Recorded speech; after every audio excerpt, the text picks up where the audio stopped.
अस्सलामुअलैकुम। उम्मीद है तमाम स्टूडेंट खैर आफियत से होंगे। आज की इस वीडियो में हम क्लास 9 के बायो के पेपर की बात करेंगे। बायो का पेपर आपको सॉल्व हलशुदा पेपर मिलेगा इंशाल्लाह ताला प्री बोर्ड का, और इसी पैटर्न पर आपका बोर्ड का पेपर होगा। और आप यहाँ से एक मॉडल पेपर आपके सामने रखा है ताकि आपको पता चल सके कि किस तरह हमने पेपर को हल करना है और किस तरह हम नंबर कंप्लीट ले सकते हैं। पहले बात तो जी MCQs की, 12 MCQs होंगे। इसी पैटर्न पर आपका बोर्ड का पेपर भी होगा। तो पहले ये देखें जी MCQs है क्लास 9 की बायो में से इम्पोर्टेंट MCQs हैं, ये आपने याद भी करने हैं अच्छे से, और इनके जो आंसर्स हैं वो भी इंशाल्लाह ताला आ रही हैं क्योंकि पेपर सॉल्व आपको दिखाया जाएगा। इसके बाद ये आपके शॉर्ट क्वेश्चंस, लॉन्ग क्वेश्चन का पैटर्न है। बोर्ड का पैटर्न भी इसी के अकॉर्डिंग होगा, इसी के अकॉर्डिंग ही बोर्ड का पेपर आएगा।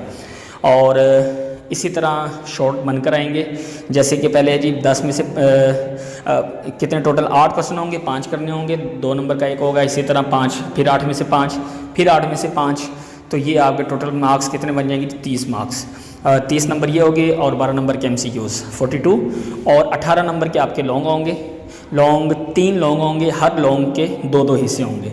तो वो आपने दोनों करने हैं, A और B दोनों करने हैं। A के नंबर 5 लिखे हुए हैं और B के नंबर 4, तो ये 9 नंबर। तो 9 और 9 18। तो 3 क्वेश्चन है, 5 और 6 और 7। इन 3 में से कोई से आपने 2 करने हैं।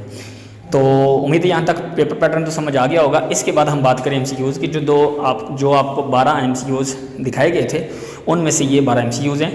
और साइड पे आप देख रहे होंगे राइट साइड पे पेपर कोड। पेपर कोड आपने बिल्कुल गलत नहीं लिखना। जो आपके रोल नंबर स्लिप पे या आपको पेपर के ऊपर जो आपको पेपर मिला होगा, पेपर के ऊपर पेपर कोड होता है जो आपको क्वेश्चन पेपर मिलेगा, वो पेपर कोड आपने इस पर लिखना है। पेपर कोड अगर गलत हो गया तो आपका पेपर कैंसिल हो सकता है। पेपर कोड बिल्कुल गलत नहीं लिखना और रोल नंबर भी गलत नहीं लिखना। रोल नंबर जो आपका रोल नंबर स्लिप पे होगा। तो ये जो MCQs के आंसर्स हैं आप देख सकते हैं, वहाँ पर आपको MCQs जो दिए गए थे ऊपर दिखाए गए थे फर्स्ट शीट प्री बोर्ड के, तो ये उनके आंसर्स हैं। अच्छे से याद कर लें और जो ऑप्शन है वो देख लें। इसके बाद जो नेक्स्ट पेज होगा आपकी जो आंसर शीट होगी, तो उसको आपने कैसे हल करना है। ये जी दस्तखत उम्मीदवार आपने इधर नाम लिखना है, मजमून बायोलॉजी, आप इसको उर्दू में भी लिख सकते हैं। पर्चा लाजमी है, ग्रुप 1 है। रोल नंबर हिंसों में, यहाँ पे नंबरिंग भी आपने रोल नंबर लिखना है। लफ्ज़ों में 21 और 21,000 या 21 जो भी है आपका रोल नंबर होगा, लफ्ज़ों में लिखना है आपने। नाम उम्मीदवार आपने लिखना है जी, वल्दियत लिखना है, और आगे ज़िमनी सालाना। ज़िमनी होता है जो आप सप्ली दे रहे हो, तो सप्ली तो आपके भी आई नहीं, फर्स्ट टाइम आप दे रहे हैं तो आप सालाना लिखेंगे। इसके बाद नाम इम्तिहानी सेंटर, कहाँ पर आप इम्तिहान दे रहे हो इम्तिहानी सेंटर होगा, और उस का नाम लिखना है जो जिस कैंपस में आप मतलब दे रहे होंगे। मजमून बायोलॉजी, पर्चा लाजमी, ये सारी चीज़ें आपको समझ में आ गई होंगी। ये जी इसका रिज़ल्ट है जो पेपर आपके सामने शो कर रहे हैं। इस तरह आपका रिज़ल्ट बनता है और किस तरह ये क्वेश्चन वगैरह हल किए गए हैं तो ये आप देख सकते हैं जी। सबसे पहले क्वेश्चन 2, आप ये याद लाजमी रखें कि क्वेश्चन 1 जो होता है वो आपके हर पेपर का क्वेश्चन 1 MCQs होते हैं। तो अब आ रहा है जी क्वेश्चन 2। क्वेश्चन 2 का सब्जेक्टिव टाइप होता है, ये इसका सब्जेक्टिव टाइप नाम दिया जाता है। और क्वेश्चन 2 है और ये शॉर्ट क्वेश्चन होते हैं और उनका आंसर आपने देना होता है। तो इस तरह आपने हेडिंग्स बनानी है। लेफ़्ट साइड पे मार्जिन लाइन नज़र नहीं है आ रही, वो कटिंग हो गई, लेकिन आपने लेफ़्ट साइड पे मार्जिन लाइन भी लगानी है। क्वेश्चन आपने किस तरह लिखना है जी? शॉर्ट 1 आपसे ये पूछा गया था क्वेश्चन 2 में, तो शॉर्ट 1 की आपने इस तरह हेडिंग लगानी है नंबरिंग करके, और उस शॉर्ट क्वेश्चन की एक हेडिंग लिख दें और बाद में उसका आंसर। इसी तरह क्वेश्चन 2 आप देख सकते हैं और यहाँ से ये याद भी कर सकते हैं आपको पूरा पेपर अगर आपको ये याद हो गया और इस पैटर्न पर आपने पेपर किया तो इंशाल्लाह इनमें से 30% आपका बोर्ड में पेपर आएगा। तो बोर्ड का इंशाल्लाह ताला आपका पेपर क्लियर हो जाएगा। इसके बाद ये डेफिनेशंस हैं किस तरह उन्होंने लिखी हुई हैं। क्वेश्चन के नंबरिंग की और बाद में हेडिंग लिखी और बाद में उस क्वेश्चन का आंसर लिखा। ये देख सकते हैं। इसी तरह आपने इतनी ही खूबसूरती में आपने पेपर देना है ताकि आपके नंबर पूरे हैं। इसी तरह फिर बाद में क्वेश्चन 4 और ये क्वेश्चन 6 और ये क्वेश्चन 7। आप दूसरी नंबरिंग भी कर सकते हैं अगर ये नहीं याद, ये मुश्किल आपके लिए लगती होगी। इसके बाद ये क्वेश्चन नंबर 3 आ गया जी। क्वेश्चन नंबर 3 आपके पेपर का वो भी शॉर्ट क्वेश्चन ही होंगे, उसमें से शॉर्ट 1 का आंसर, शॉर्ट 2 का आंसर, ये बिल्कुल करेक्ट आंसर्स हैं, इनको आपने अच्छे से याद कर लेना है। और उसके बाद जो आपकी तरफ से हमें फेवर की उम्मीद होती है वो आपने लाजमी करनी है। लाइक सब्सक्राइब चैनल को लाजमी करना है, ताकि हमें जो उम्मीद हो आप उन उम्मीदों पर तो कम से कम हमें हमारी उम्मीदों पर आप पूरा उतर सकें। जी ये थे शॉर्ट क्वेश्चंस प्री बोर्ड के। और उसके बाद है जी क्वेश्चन 4। इनके आंसर आपने अच्छे से याद कर लेने हैं, क्वेश्चन में कोई गलती ना हो। इसी पैटर्न पर अगर आप पेपर करेंगे तो इंशाल्लाह आपका पूरा पेपर क्लियर होगा।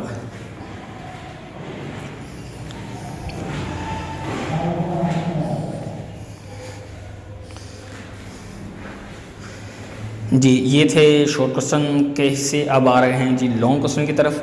तो लॉन्ग क्वेश्चन आपको बताया था जी क्वेश्चन 6, 7, 8 होता है, 5, 6, 7 होता है। तो 5, 6, 7 में से उन्हें जी क्वेश्चन नंबर 6 ज़्यादा अच्छा आता था, तो उन्होंने क्वेश्चन नंबर 6 लिखा। और क्वेश्चन नंबर 6 के 2 पार्ट हैं, तो पहले उन्होंने ए पार्ट को लिखा।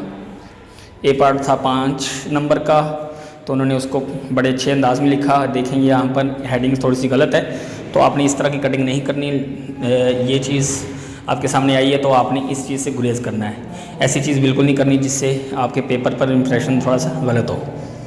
फंक्शंस जी यहाँ पर ए पार्ट कंप्लीट हुआ और 5 नंबर उन्होंने मुकम्मल हासिल किए। और इसके बाद बी पार्ट उनको भी, और यानी कि दोनों आते थे, फिर उन्होंने बी पार्ट को कंप्लीट किया। बी पार्ट को भी आप देख सकते हैं कैसे खूबसूरती में उन्होंने हेडिंग्स वगैरह लिख के और उन्होंने इस क्वेश्चन को हल किया। और डायग्राम का आपने बिल्कुल खास ख्याल रखना है, डायग्राम कैसे दी बनाई गई है, और डायग्राम आपने बनानी भी लाजमी है। इसके बाद क्वेश्चन 7 है, क्योंकि क्वेश्चन 5 जो था वो उन्हें अच्छा उसकी बनिस्बत क्वेश्चन 7 ज़्यादा अच्छा आता होगा, तो इसलिए अब यहाँ पर आपने एक चीज़ रखनी है कि क्वेश्चन जो इन्होंने लिखा है ये चीज़ गलत है थोड़ी, इसको आपने नेक्स्ट पेज पर लिखना है, यहाँ पर नहीं लिखना।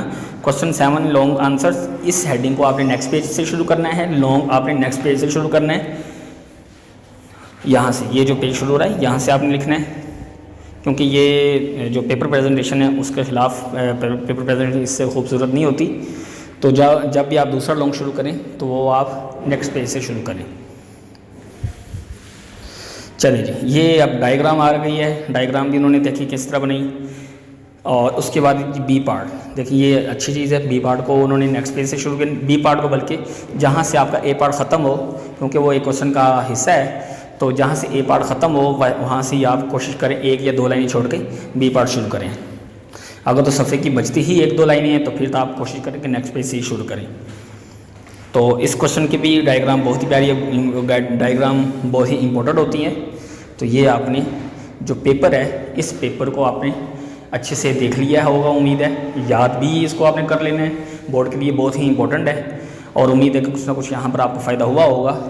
और अब जो नेक्स्ट वीडियो हम बाकी जितने भी पेपर्स हैं वो हम इसी प्लेलिस्ट में अपलोड कर रहे हैं, यहाँ से आप अच्छे से तैयारी कर सकते हैं। अब नेक्स्ट वीडियो जो आएगी उस वीडियो तक दुआओं में याद रखिएगा। अल्लाह हाफिज़।